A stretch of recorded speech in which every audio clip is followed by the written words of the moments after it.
الله الرحمن الرحيم. الحمد لله رب العالمين، وصلى الله وسلم وبارك على نبينا محمد وعلى آله وصحبه أجمعين، أما بعد. ہم لوگ عمدۃ الاحکام للامام المقدسی اس کتاب میں کتاب الجہاد پڑھ رہے ہیں، اور کتاب الجہاد میں ہمارے نسخے کے اعتبار سے حدیث نمبر 411 ہے، بعض پی ڈی ایف کے نسخوں کے اعتبار سے 505 ہے۔ حدیث ہے حضرت عمر بن خطاب رضی اللہ عنہ کی، اور یہ ہے آج کا ایپیسوڈ نمبر یا حلقہ نمبر 139۔ جی شیخ شروع کریں گے۔ بسم الله الرحمن الرحيم، نحمده ونصلي على رسوله الكريم، أما بعد. وعن عمر بن الخطاب رضي الله عنه قال: كانت أموال بني النضير مما أفاء الله على رسوله صلى الله عليه وسلم مما لم يوجف المسلمون عليه بخيل ولا ركاب، وكانت لرسول الله صلى الله عليه وسلم خالصا، فكان رسول الله صلى الله عليه وسلم يعزل نفقة أهله سنة ثم يجعل ما بقي في القراع والسلاح عدة في سبيل الله عز وجل. وعن عبد الله بن عمر رضي الله عنهما قال: أجرى النبي صلى الله عليه وسلم ما دمر من الخيل من الحفياء إلى ثنية الوداع، وأجرى ما لم يدمر من الثنية إلى مسجد بني زريق. قال ابن عمر: وكنت في من أجرى. قال سفيان: من الحفياء إلى ثنية الوداع 5 أميال أو 6، ومن ثنية الوداع إلى مسجد بني زريق ميل. وعن عبد الله بن عمر رضي الله عنهما قال: عرضت على رسول الله صلى الله عليه وسلم يوم أحد وأنا ابن 14 سنة، فلم يجزني في المقاتلة، وعرضت عليه مقاتلة،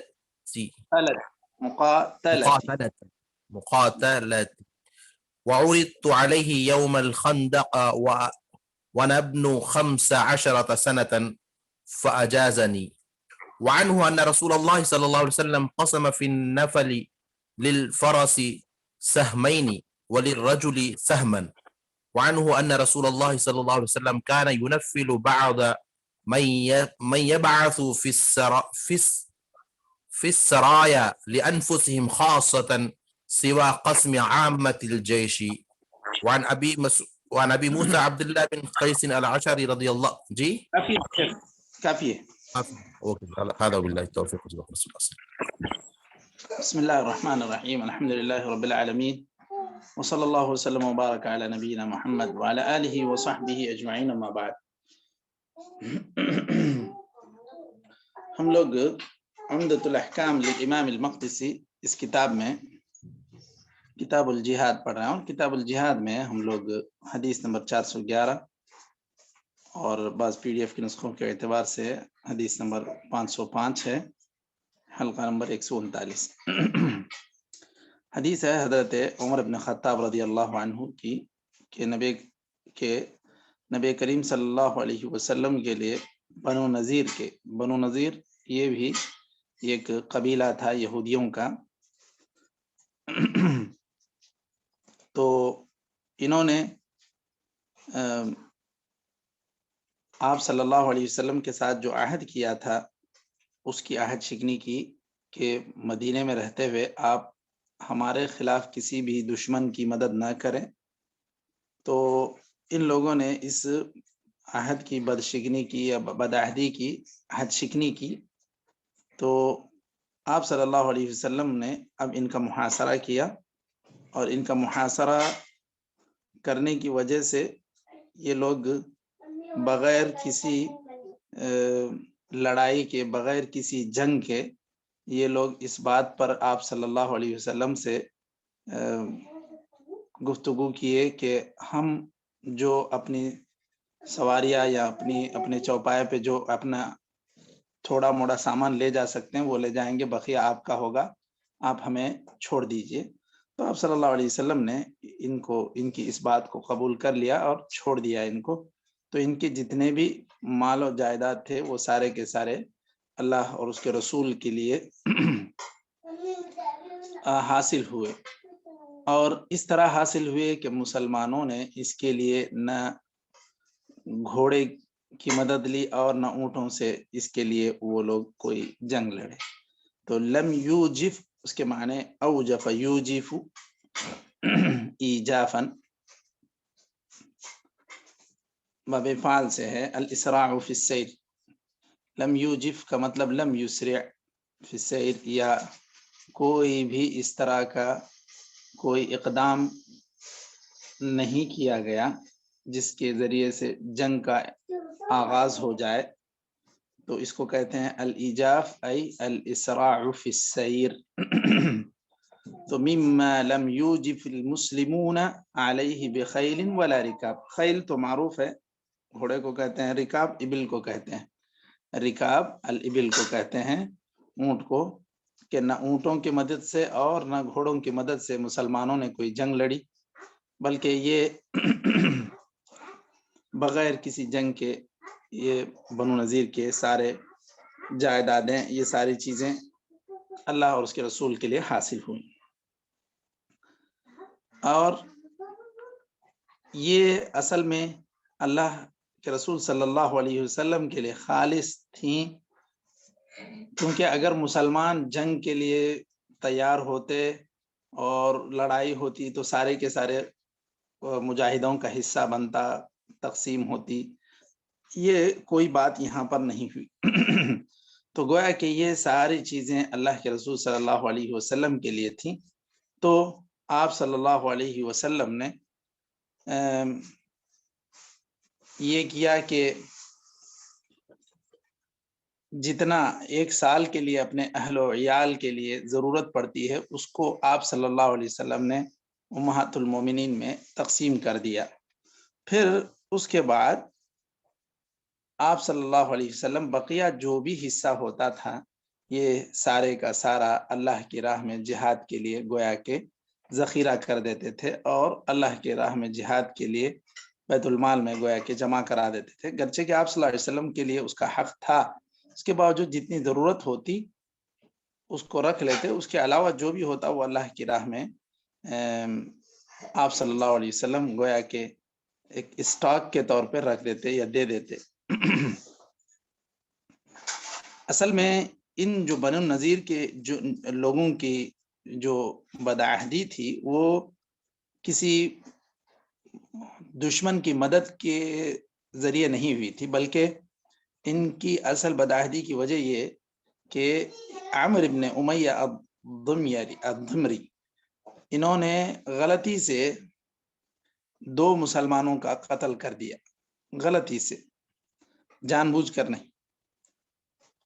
ان کو ایسے لگا کہ یہ کوئی دشمن ہے، تو اس اعتبار سے ان کو شبہ ہوا اور وہ قتل کر بیٹھے، یا ان سے اس طرح کی غلطی ہو گئی۔ تو نبی کریم صلی اللہ علیہ وسلم ان 2 آدمیوں کی دیت گویا کہ اپنے ذمے لے لیے کہ بھئی یہ غلطی ہوئی ہے، اور ان کو شبہ ہوا، اس وجہ سے ان کا قتل ہوا، تو جو ان کے وارثین تھے ان کو گویا کہ اب دیت دی جائے گی۔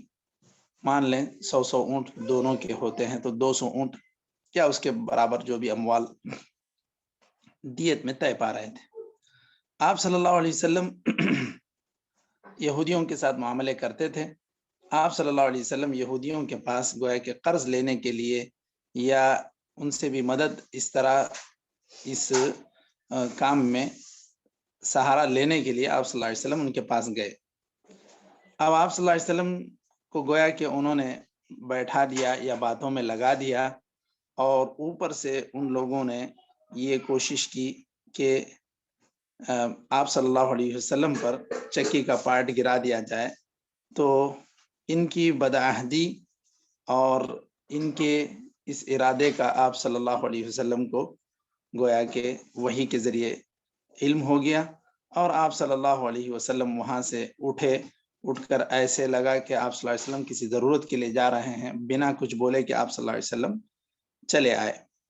جب بہت زیادہ دیر ہو گئی تو صحابہ کرام آپ صلی اللہ علیہ وسلم کو ڈھونڈتے ہوئے آئے، تب پتہ چلا کہ ان لوگوں کے یہ ارادے تھے۔ تو اس طرح خود آپ صلی اللہ علیہ وسلم کے خلاف گویا کہ انہوں نے براہ راست اقدام کرنے کی کوشش کی۔ تو اس وجہ سے بنو نذیر اپنے اس عہد کو توڑ بیٹھے اور آپ صلی اللہ علیہ وسلم کے لیے یہ سارا مال گویا کہ آ گیا، اور یہ مسلمانوں کے مصلحت عامہ کے لیے گویا کہ اس کا استعمال ہوا۔ تو مما افاء اللہ علی رسولہ، افاء کے معنی اصل میں لوٹا دینا، فاء لوٹ جانا، الفی رجوع، افاء اللہ تعالیٰ نے لوٹا دیا، یعنی اللہ تعالیٰ نے عطا کر دیا، کیونکہ یہ مسلمانوں کی مصلحت کے لیے گویا کہ یہ مال اللہ تعالیٰ نے ان کو پہنچا دیا۔ تو یہ افاء کے معنی، اور گویا کہ بغیر کسی عوض کے یا بغیر کسی محنت کے یہ چیزیں عطا ہوئی تھیں۔ تو آپ صلی اللہ علیہ وسلم نے اس کو اپنے لیے جو مناسب سمجھا وہ اپنی ضرورت بھر نکال لیا، اور اس کے بعد باقی پورا کا پورا آپ صلی اللہ علیہ وسلم نے بیت المال میں جمع کرا دیا۔ اب اس حدیث سے جو مسائل معلوم ہوتے ہیں اس میں سب سے پہلی بات یہ ہے کہ بنو نذیر کا جو مال تھا وہ مال فیع تھا، یعنی مسلمانوں کی مصلحت کے لیے جو استعمال ہوا، اور اس کے لیے مسلمانوں نے کوئی محنت گویا کہ نہیں کی، ان کی طرف سے بدعہدی ہوئی، اور ان کو جب لگا کہ اب ہماری خیر نہیں ہے تو انہوں نے یہ پیشکش کی، آپ صلی اللہ علیہ وسلم نے اس کو مان لیا۔ اور اس حدیث سے یہ بات بھی معلوم ہوتی ہے کہ امام مسلمانوں کے اموال عامہ کو جس مناسب کام میں چاہے خرچ کر سکتا ہے، اور اس میں اس کی اولیت جس اعتبار سے وہ مناسب سمجھے گا اس کو خرچ کر سکتا ہے۔ جو بھی مسلمانوں کی مصلحتیں ہوں، کہیں پانی کا نظم نہیں ہے، پانی بالکل اساسی ضروریات میں سے ہے، تو پانی کے لیے کوئی نظم کر دیا جائے، اسی طرح اور بھی جو بھی ضروریات ہوتی ہیں معاشرے کی، اس اعتبار سے امام جو مناسب سمجھے وہ فیصلہ لے گا۔ اس سے ایک تیسرا مسئلہ یہ بھی معلوم ہوتا ہے کہ آپ صلی اللہ علیہ وسلم نے خاص طور پر ایک موٹی بات جو اس میں ظاہر ہوتی ہے، مشائخ پتہ کریں یہ جو حدیث سے ظاہر ہو رہی ہے استدلالات میں،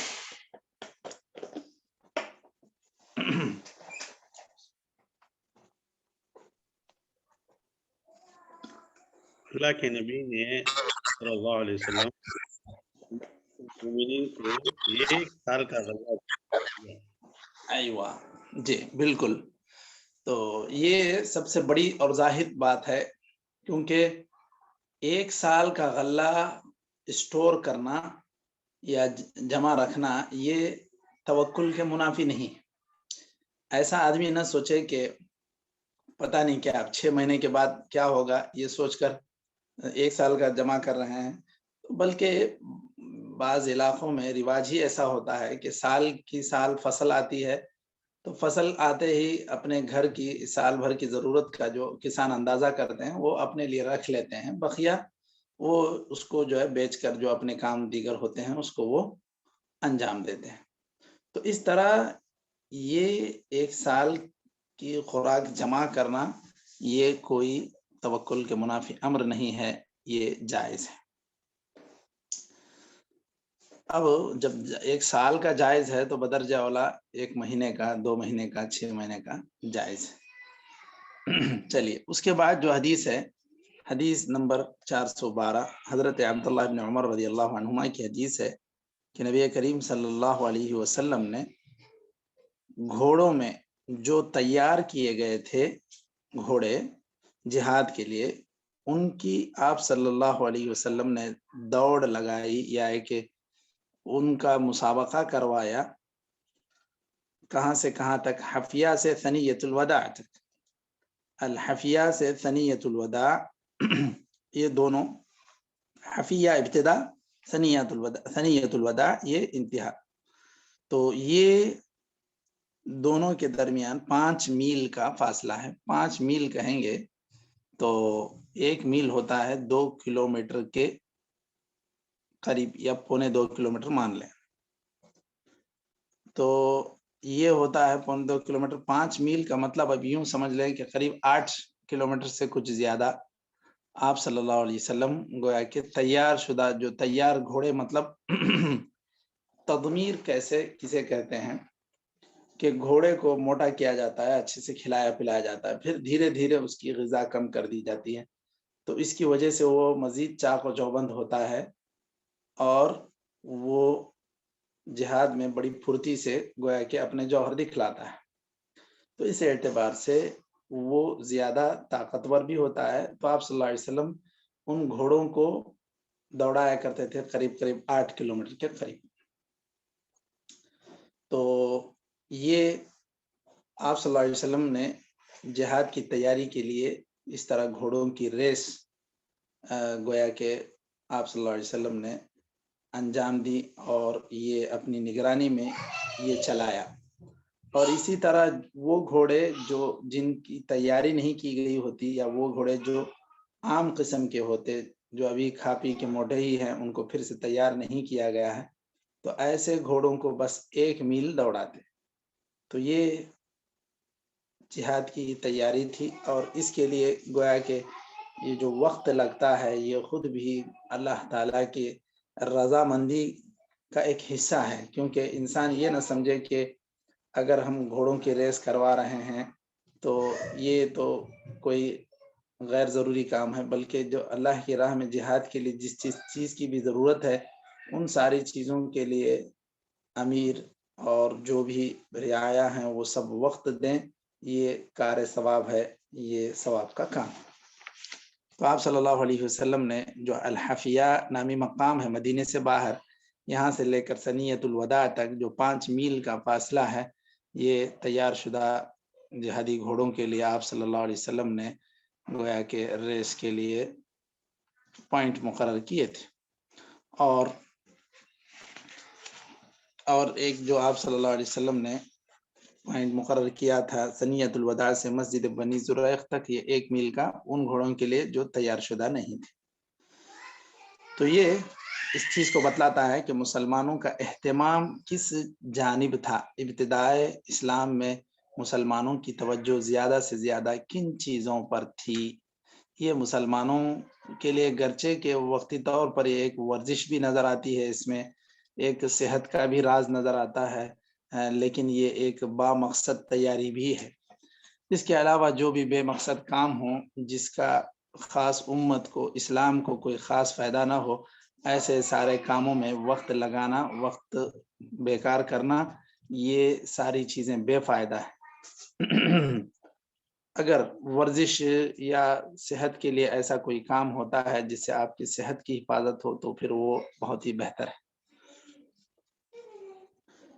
یہ مسلمانوں کے اہتمامات یا اولیات کی گویا کہ ایک جھلک. اس کے بعد اس حدیث سے جو چیزیں معلوم ہوتی ہیں یا اس حدیث سے مستنبط ہونے والے مسائل میں، سب سے پہلی بات کہ اس طرح کی ٹریننگ لینا، گھوڑ سواری کی ٹریننگ لینا یا ایسے مسابقے کروانا، یہ ساری چیزیں جہاد کی تیاری کا ایک حصہ ہے. اور اسی طرح اگر اس کے برعکس جہاد کے لیے جو گھوڑوں کی تیاری تھی، اگر زمانے بدلتے ہیں اور وہاں پر کچھ دوسرے چیزوں کی ٹریننگ لینی پڑتی ہے، جیسے دبابات وغیرہ، یہ ساری چیزیں کی ٹریننگ لینی پڑتی ہے، تو یہ ساری چیزوں کی ٹریننگ بھی لینا، یہ بھی ایک ثواب کا کام ہے، اور یہ بھی مسلمانوں کے لیے ضروری ہے، کیونکہ اسلام کا دفاع کرنا مسلمانوں پر ضروری ہے. اس کے بعد اس سے ایک مسئلہ یہ بھی معلوم ہوتا ہے کہ اگر مسابقہ کسی عوض کے ذریعے سے ہو تو کیا وہ جائز ہے یا نہیں. آپ صلی اللہ علیہ وسلم نے یہ جو مسابقہ کروایا ہے اس کے علاوہ دیگر احادیث میں آپ صلی اللہ علیہ وسلم نے کہا لا سبق مسابقہ نہیں یا عوض والا مسابقہ نہیں ہوگا سوائے لا سبق الا فی نصل او خف او حافر. نسل کہتے ہیں اصل میں تیز نیزے کو. تیز نیزہ یا نیزہ بازی یہ مشروع ہے قتال کی تیاری کے لیے. اور اسی طرح خف جو ہے یہ اشارہ ہے اگر آدمی استعمال کرتا ہے ایک گھوڑا یا اونٹ تو اس کے لیے جیسے فرسن شاہ جو کہا گیا کھر سب گھوڑے کے لیے خف استعمال ہوتا ہے. اور پھر حافر نہیں الٹا بول رہا ہوں, حافر جو ہے گھوڑے کے لیے استعمال ہوتا ہے, خف یہ اونٹ کے لیے خچر وغیرہ کے لیے استعمال ہوتا ہے. تو اس طرح ان چیزوں میں آدمی مسابقہ کروائے یا مسابقہ کرے یہ زیادہ مناسب اور یہ زیادہ مطلوب ہے, اور اسی میں عوض کے ذریعے سے بھی مسابقہ کروایا جا سکتا ہے. مثلا اگر گھڑ سواری میں کوئی آدمی یہاں سے یہاں تک اتنے وقت میں یہ فاصلہ طے کر دے تو اس کے لیے اتنا مال ہے, اور کوئی اونٹ کے ذریعے سے اس میں طے کر دے تو اس کے لیے اتنا مال ہے. نیزہ بازی میں نشانے تیر اندازی میں اگر کوئی اس طرح نشان لگائے تو اس کے لیے اتنا عوض ہے, یہ ہو سکتا ہے. یہ ان چیزوں کی اجازت بس انہی 3 چیزوں میں دی گئی ہے کیونکہ یہ مشروع ہیں, یہ نص کے ذریعے سے ثابت ہیں. بقیہ جو چیزیں مثلا جو ہے بعض علاقوں میں ہوتا ہے مرغ لڑانا یا اور بھی کوئی بھی چیز رکھ لیں تو اس کے لیے جو مسابقے کی کیفیت ہوتی ہے تو کیا اس کی اجازت ہے یا نہیں ہے مشائخ؟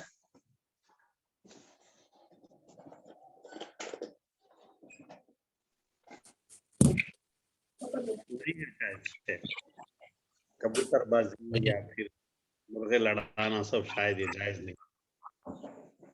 جی, پرندے لڑانا, مرغ لڑانا, یہ ساری چیزیں بالکل جائز نہیں ہیں.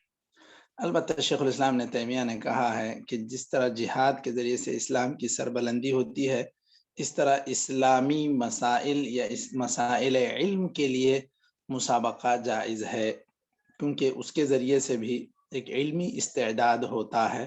یہ شیخ الاسلام نے تیمیہ نے کہا ہے, گرچہ کہ نص سے صرف یہی 3 چیزیں ثابت ہیں. اور مسابقہ ایسی ہی چیزوں میں کروانا چاہیے جو فائدہ مند ہو, بغیر فائدے کے یہ وقت کا ضیاع ہے اور ایسی سب چیزوں کی طرف توجہ بھی نہیں دینی چاہیے. اور اس کے ذریعے سے یہ مسئلہ بھی معلوم ہوتا ہے کہ مسلمانوں کے پاس جن چیزوں کی اہمیت تھی ابتدائے اسلام میں وہ کیا تھیں, یہ ساری چیزیں واضح ہوتی ہیں. اچھا, اس کے بعد تقریباً اس میٹنگ کا وقت ختم ہو رہا ہے. جی, حدیث نمبر 413 حضرت عبداللہ ابن عمر فرماتے ہیں کہ میں نبی کریم صلی اللہ علیہ وسلم کے پاس پیش کیا گیا احد کے موقع پر, تو اس وقت میری عمر 14 سال تھی اور آپ صلی اللہ علیہ وسلم نے مجھے جنگ میں شرکت کے لیے اجازت نہیں دی. کیوں؟ ابھی میں گویا کہ اس اعتبار سے کہ ہو سکتا ہے حملوں کی تاب نہ لا سکوں, حملہ نہ کر سکوں, گویا کہ بچوں میں شمار, تو آپ صلی اللہ علیہ وسلم نے اجازت نہیں دی. لیکن جب خندق کا موقع تھا, احزاب کا موقع تھا, تو آپ صلی اللہ علیہ وسلم نے دیکھا کہ وہ 15-16 سال کے ہو چکے ہیں, تو اس وقت آپ صلی اللہ علیہ وسلم نے ان کو اجازت دی.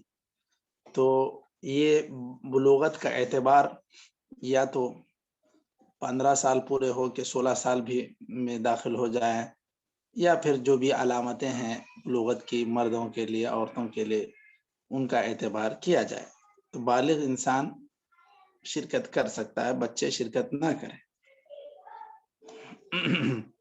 اس کے بعد اس حدیث سے ایک مسئلہ یہ بھی معلوم ہوتا ہے کہ مسلمانوں کے امیر کو چاہیے کہ جیش کا جائزہ لے کہ کوئی بھی انسان ایسے ہی شرکت نہ کرے جذباتی بنیاد پر، بلکہ واقعی وہ اس کے اہل ہو، وہ اتنا چھوٹا بھی نہ ہو کہ پھر وہ کچھ کام نہ آ سکے اسلام کے اور مقابلے کے لیے، اور اتنا بوڑھا بھی نہ ہو کہ پھر وہ اپنے ضعیفی اور